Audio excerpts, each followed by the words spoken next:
Hub, and Spoke. Audio Collective.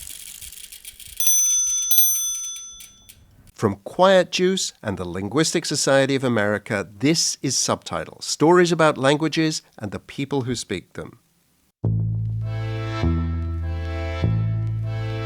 What do you know about Basque, or Basque? I don't really naturally say it the American way. I know very little about it, except that it's an ancient language, spoken in northern Spain mainly, also a little bit in the southwest of France, and a bit like with Irish from a couple of episodes ago. The language is a survivor. Basque has been discouraged, sometimes actively suppressed, but it's still around. And now it's protected. Whether that's enough to assure its future, well, that's what this episode of Subtitle seeks to find out. And when I say this episode, I mean Nina Porzucki, as well as asking about the future prospects for Basque. She learned some of its epic backstory. So here's Nina at her first port of call.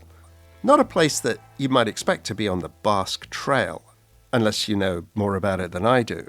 That place is the Center for Basque Studies at the University of Nevada, Reno. Hi, I'm looking for Professor Yuho. March 12th, 1942. Bingen Amatsaga was on a ship en route to South America. Hello. Hi. How are you? How are you? You're Nina. No, Nina. Nice to meet you. Nice to meet you. Yeah. Bingen was fleeing Europe, fleeing Franco's dictatorship in Spain. And the ship was packed with other exiles, Jews and Spaniards and Basques escaping occupied Europe. Do you want me to start? It has already started. Yeah, already started. Okay. It had been a long journey, more than a year actually. Bingen had been caught once already and held in a camp in Morocco. And then he escaped again on this ship headed to somewhere in South America. He wasn't quite sure where. And they were just past Cuba when the ship suddenly stopped. My name is Javier Irujo, and I am the director of the Center for Basque Studies here at UNR, University of Nevada, Reno. Xavier Arujo directs the Basque Studies Department, and he's also Bingen Amatsaga's grandson. They were stopped in the middle of the ocean by a German U-boat. A German U-boat, he said. The German U-boat was pointed directly at the ship. This was the height of the war. U-boats had been sinking merchant ship after merchant ship. Xavier's grandfather and the other exiles on the ship were ordered by the captain to put on their life jackets and come to the main deck, where they met the German submariners. And then the Germans came, and they started to take from the people things, like gold, but also food, a lot of food. On the deck, in his life jacket, unsure if this was the end, all that Bingen could think about was a manuscript sitting on his small desk down below. A manuscript that had kept him busy during the long days at sea.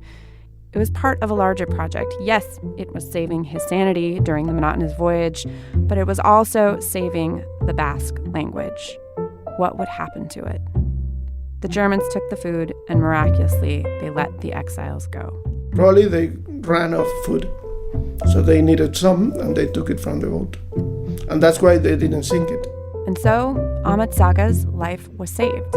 Also saved was the first translation of Macbeth into Euskara. That's Basque for the Basque language. Well, do you want me to read it in English and then you can read it in Basque? Yeah. So I'll start with all together. Double, toil and trouble, fire burn and cauldron bubble. Nekeak eta kezkak borretzenekin, suak errebeza pertzak irakin. Wow, that's so cool. Second witch. Fillet of a fenny snake, in the cauldron boil and bake. Eye of newt and toe of frog, wool of bat and tongue of dog. Zingiretako auge azpikundi, pertzera jortikita anegos bedi. Zurangil begia taigel behatzak, zaguzarrileak txakur mingainak, zugegorri hortzak lugartz estenak, mirotz altzaparrak ganbotzegoak, zorgin lilura altxu bat egiteko, birakite inpernu salda bat antzo. It does rhyme. Yeah, it does. It doesn't rhyme. It does.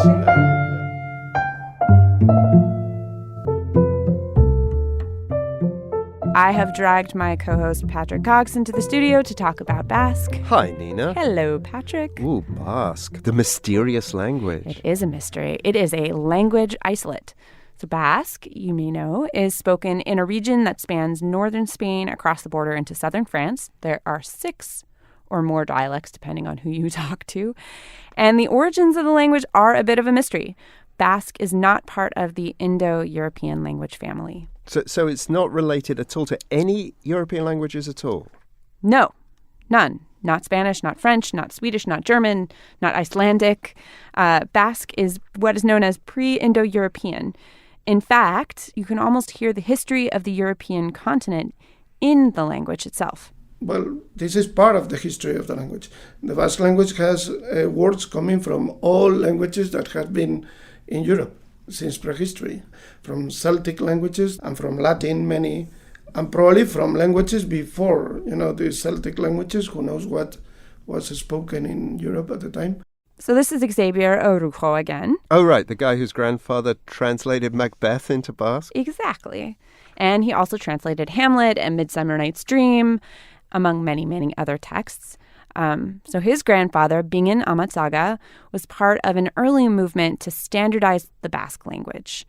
Bingen and a group of fellow Basque intellectuals and nationalists believed that one way to strengthen the Basque culture and the nation and to save it from extinction was to standardize the language.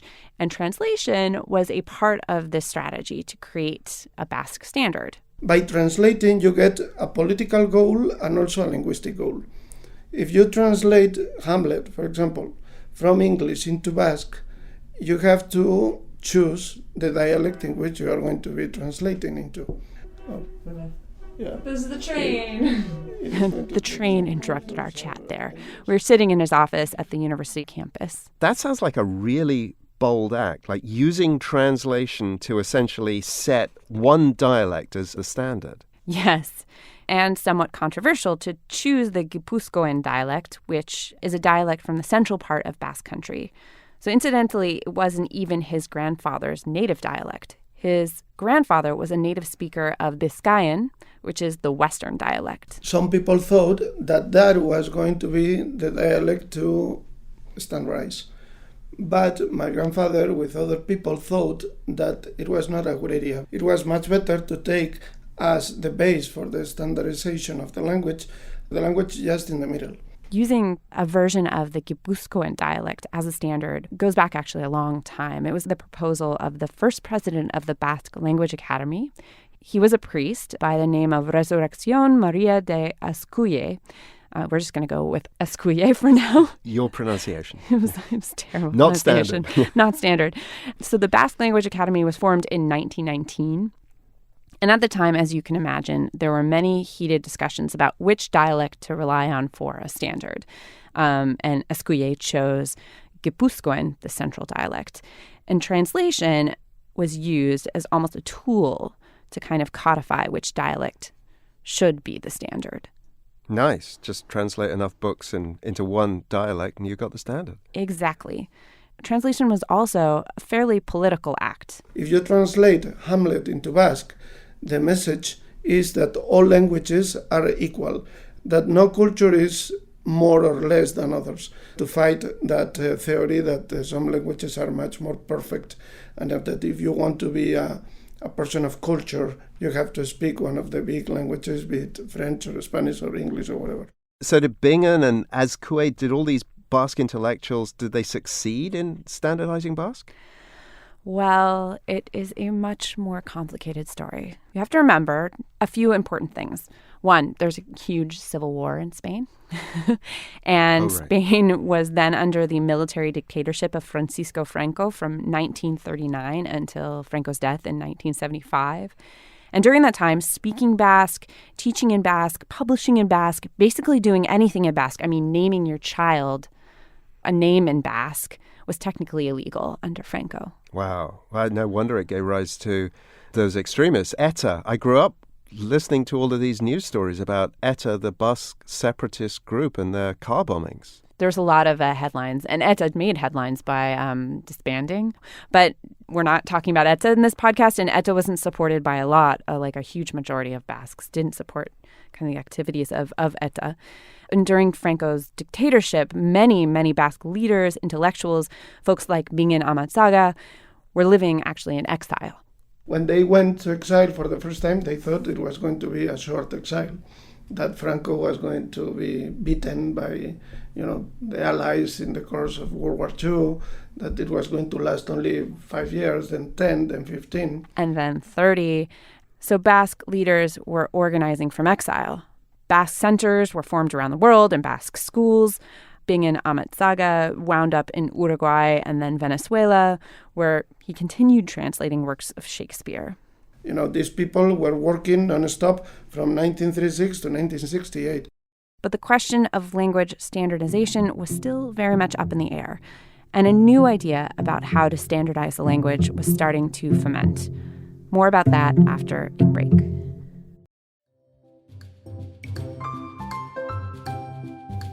Just a quick interruption here to tell you about the Subtitle newsletter. Did you know that we'll pop something into your inbox if you sign up every 2 or 3 weeks? It's a quick and fun read. There's language-themed stories that are in the news. You'll see what's coming up in future podcasts. You'll hear about other podcasts that we're listening to and we think you'll like. And there's some goofy lingo stuff as well. You can sign up at subtitlepod.com/newsletter. That's subtitlepod.com/newsletter.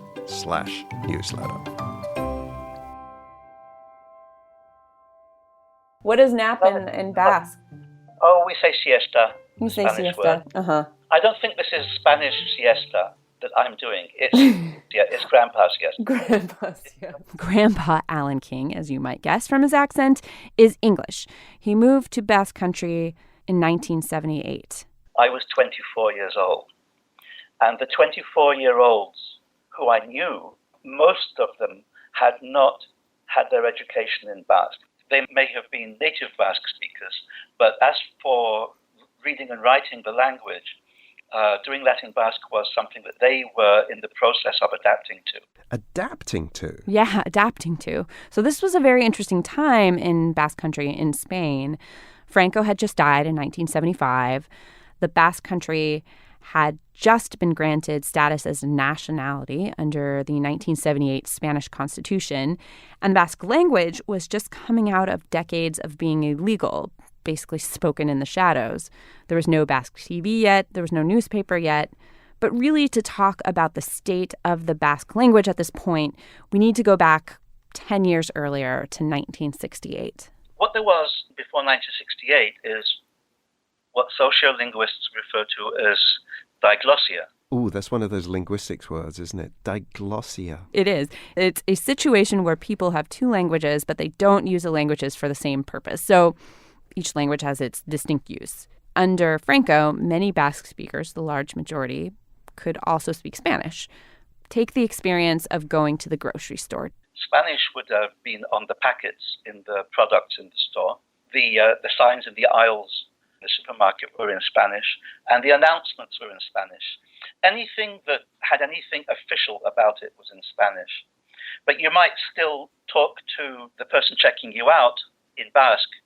But if you asked a question like, can you look at that packet and see what it says there because the writing's too small, and that would be in Spanish, and they would switch over to Spanish to read that to you. And you'd say, oh, okay, and then you go back to Basque. You see, you've got two languages going on, but each language has a different function or different functions. That's diglossia. Oh, yeah. This happens a lot, doesn't it, with Right. minority languages? Yes. So how do you take a language like this that's basically been illegal and make it spoken in sort of equal ways with the majority language, on a par with it? Exactly. How do you do that? And what about all the gaps in that minority language, all the words that don't exist because it's never been used in certain contexts? Well, how do we say that in Basque? How do we do this in Basque? What would this sound like in Basque? And how do you spell this in Basque?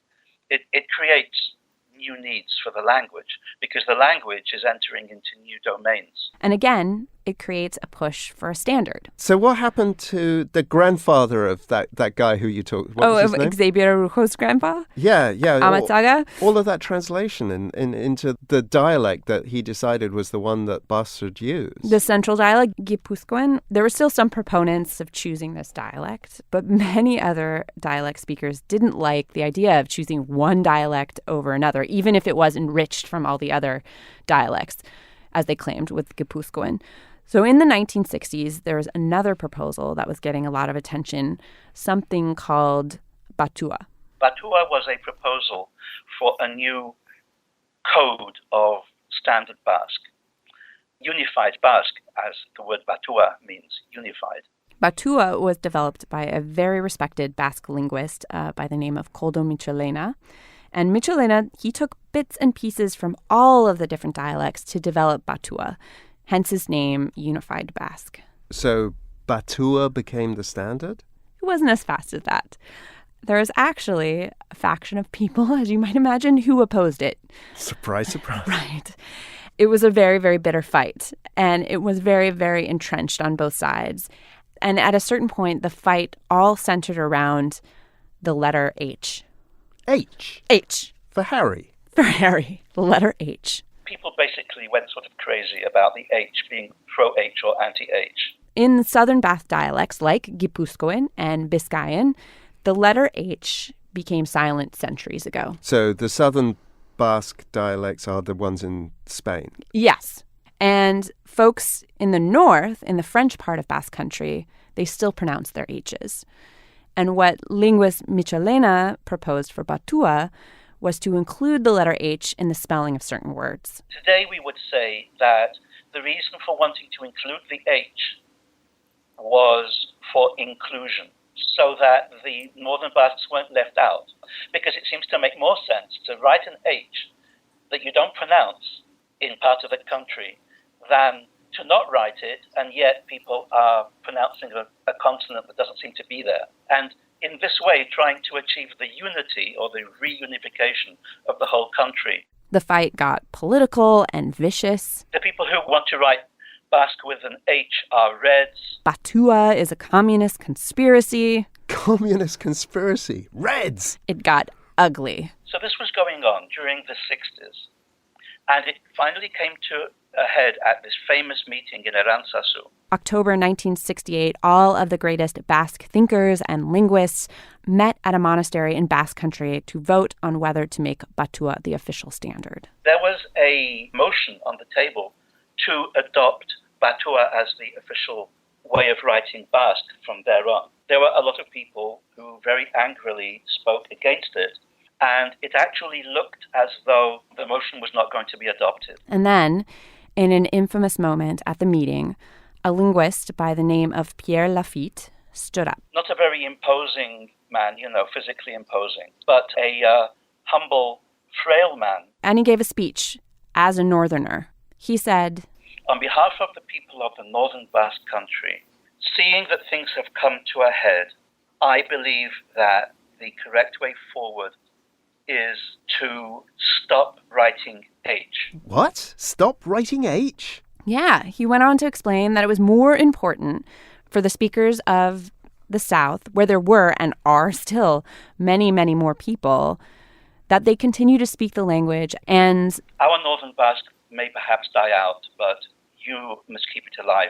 If you don't see fit to spell with the H, then we should not stand in the way. Imagine the room after that speech, Patrick. Wait a minute. He fell on his own sword, right? He did. He said, you know what? It's more important that the language survive. Our dialect will die, but yeah. So how did they react? What did they do? He sat down. And apparently that was when they decided to say yes to the H. H became the standard. Did he fall on his sword, or was he actually bluffing and pretending that he was falling on his sword? I mean, who knows, Patrick, what his motivations were. What happened was that everybody realized we all are trying to save this language, so if we spell something with an H or without an H, that's kind of beside the point. The point is to continue Basque, right? That standardization is for saving the language. Right. How do you say in the alphabet weeds in Basque, I wonder? No. I bet it has some X's in it. So a decade later, in 1978, when a bright-eyed 24-year-old Alan King came to Basque Country, Batua was still so very new. There was no Basque TV yet. There was no daily newspaper in Basque. The opportunities for people to become accustomed to using the standard language were limited. There were really two different kinds of tasks that were urgent. One was to decide on some of the details that still needed to be settled about what is considered correct in Batua. The other was maybe more crucial, to make Batua a social reality.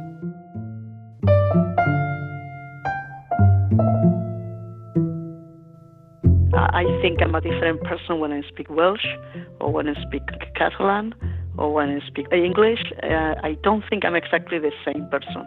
This is Begotxiu Olaizola. Wow, she speaks Welsh. She does speak Welsh. I have a bit of a language crush on her.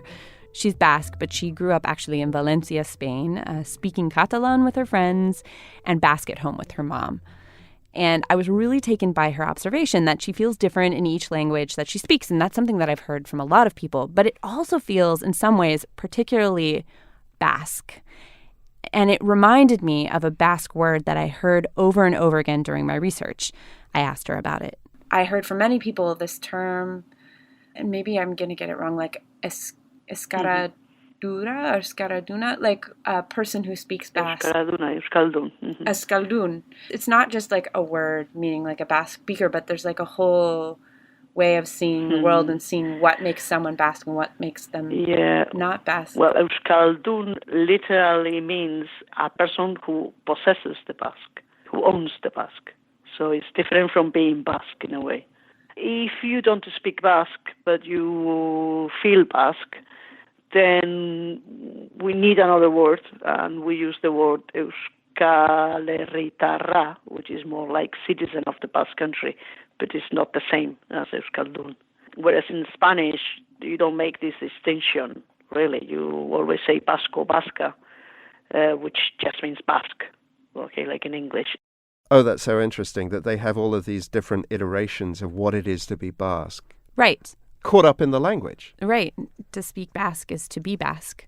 And that doesn't preclude you from, like, you don't have to be born in Basque Country to be an Euskaldun, because you just have to know the language. I think that's a really interesting notion, especially for a people that has been a diaspora. Right. We don't use it much, Euskal-Herritarra. Why not? We tend to use Euskal, I don't know, because it's a new word. We always say Euskaldun, although it's not true in many cases. Because maybe we dream of a country in which 100% of the people will speak the language, like it happens in other places.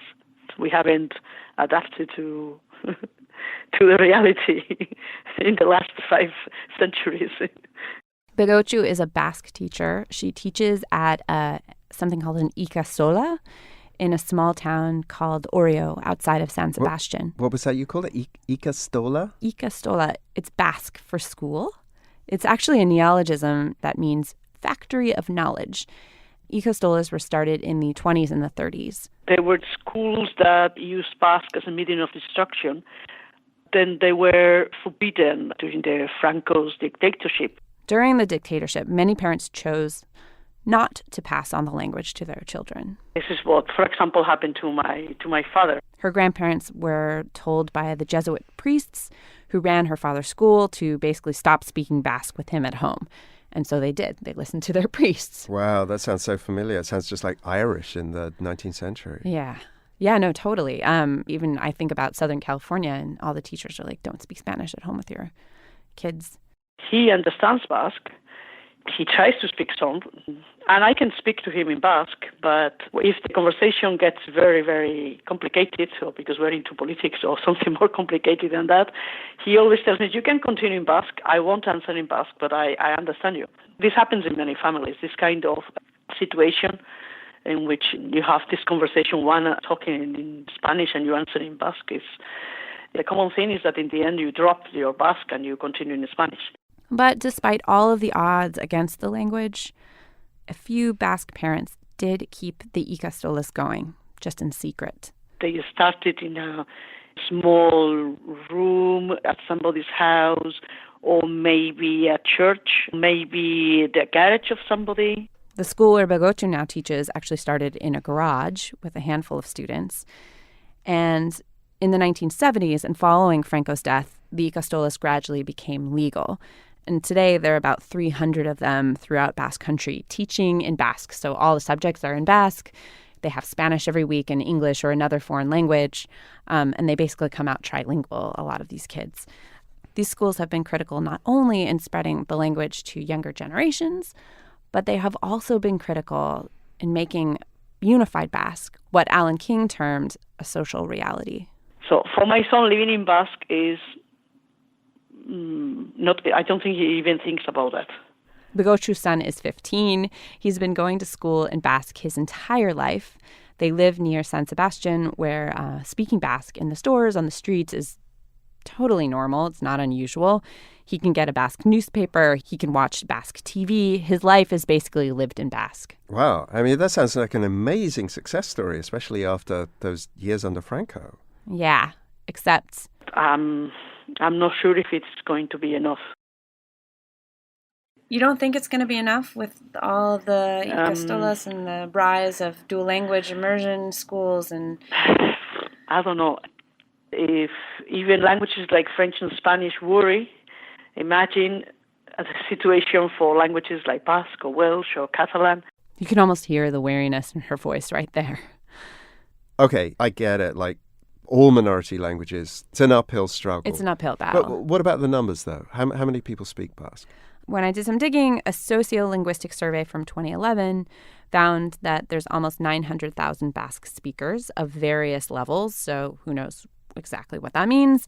It's a very generous number. When I looked at UNESCO, they say there's about 600 to 700,000 speakers.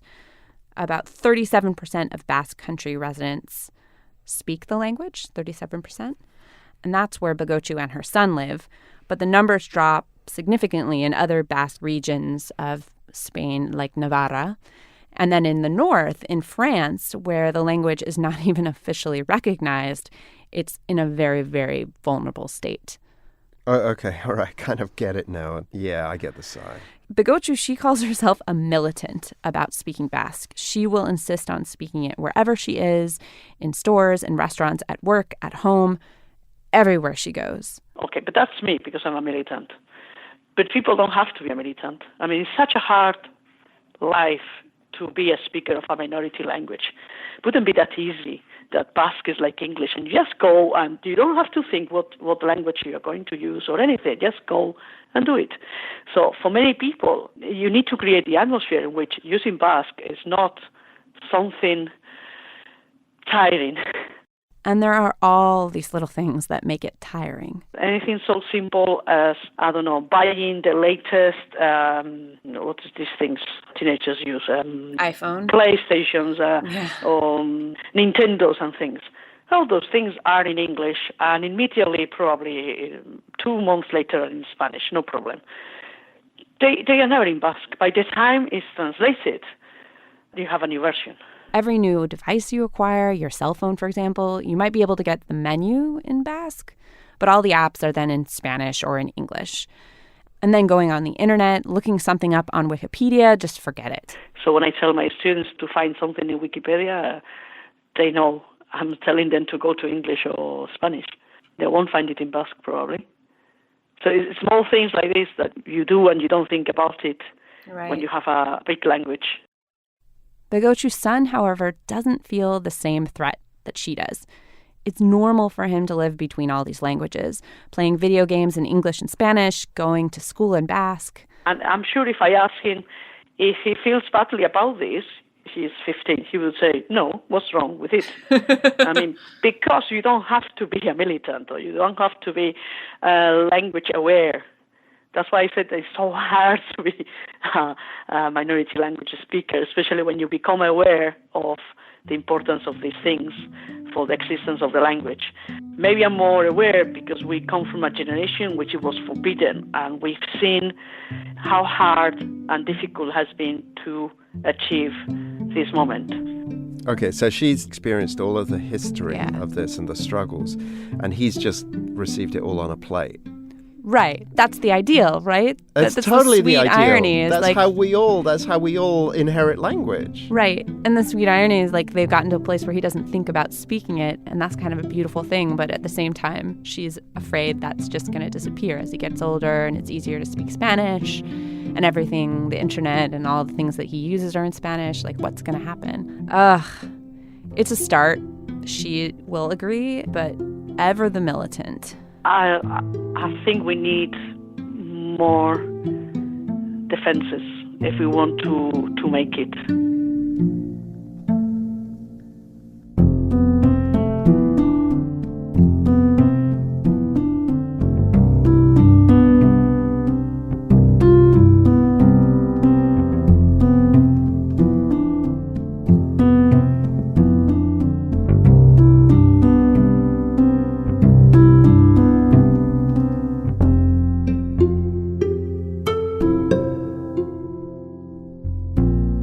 So what do you think, Nina? Like, after you've reported all of this stuff, I mean, do you It's do you so think complicated. Right, That's what I think, Patrick. It's complicated. It's got 1,001 dialects, and people fall out. But on the other hand, they've won a lot of the battles. I mean, they do have a standard that is generally accepted, right? Right, They've and- lived through dictatorship. They've translated all of these things. Yes. What I think really is that the Basque people are tough as nails. I mean, they are tough people. I mean, to have survived basically in exile, what was amazing to me is learning about how much organization and organizing happened in exile. If you're thinking about this, in the 30s and 40s and 50s when, there was no internet. So everything, like every piece of news that was spread around about what was happening back in the home country and then around the globe was organized by mail. It's just a kind of amazing thing. They started radio stations in exile. They started Basque language schools. So Xavier Arujo, he was born in exile. He was born in Venezuela. And he was going legally to a Basque school in Venezuela. And then his family moved in the sort of mid-60s back to Basque country. And he started going to school again illegally until things, changed. Yeah, so what happened to him in the end? Did he translate any more of those plays? Oh, Xavier's grandfather? Yeah. Well, that is the tragic story. So the final note before we go. So Bingen, he translated Macbeth into Basque, into Guipuzcoan dialect, and he was still living in exile. He was in Venezuela in 1968 when that momentous meeting happened at the monastery. All right. And he got the news that there's this unified Batua, this unified Basque, and he set to work right away trying to update all the versions of the Shakespeare he had translated. And sadly, he passed away 3 months later. And he never returned to Basque country. To witness firsthand how the language had flourished. Yeah, and how the standard language had flourished. So it's a little bittersweet, but his grandson, Xavier Arujo, also has kids, and they're trilingual. They all speak Basque, they all speak Spanish, they all speak English. They're all Euskaldun. Euskaldunes? I don't know how to pluralize Basque. Euskaldunes? Euskalduni? But they all speak It's a Basque. language isolate. It's a language They can isolate. do whatever they want. Exactly. Thanks to Nina Porzucki, who I'm hoping will come back from one of her trips to Spain one day with a ton more interviews and stories about the Basque language. Thanks also to Pablo Orduna. Thanks as well to everyone at the World Public Radio program. Alison Shao manages Subtitle's social media and writes the newsletter, which you can sign up for at subtitlepod.com/newsletter. One more time, subtitlepod.com/newsletter. Subtitle is a member of the Hub and Spoke Audio Collective. We're a bunch of independent podcasters telling stories that you won't hear elsewhere. Check out these podcasts. The briny, soonish, iconography, and open source. You can find out more about these and all of the other Hub and Spoke podcasts at hubspokeaudio.org. That's it for today. Thanks for listening. We'll be back in a couple of weeks.